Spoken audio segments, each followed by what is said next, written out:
আপনি যে বললেন যে এটা সমাধান করে তুমি নাও। আচ্ছা, আপনি করে হিসাবই হলো 20 টাকা ভাড়া। ভাড়া তো আরেকটু বেশি, আপনারা গরিবের দিকে তো হবেন না। এটা তো বোঝাই যাচ্ছে।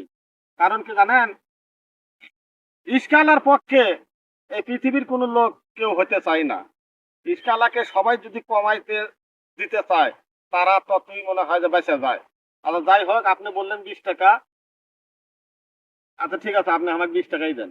20 টাকা দেবো, 20 টাকা দেবো। ঠগাননি, ঠগেননি, আপনি ঠগেননি। ও যে দিছে তাও না। তো বাইপাস থেকে এইটুকু ভাড়া তাই।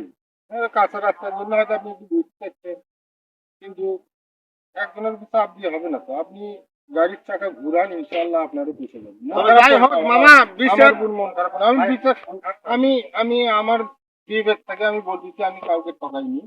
হ্যাঁ, এটা আপেক্ষিক ব্যাপার, বুঝছেন? আপনি মনে করতেছেন আপনাকে আমি ঠগালাম, ঠগামি।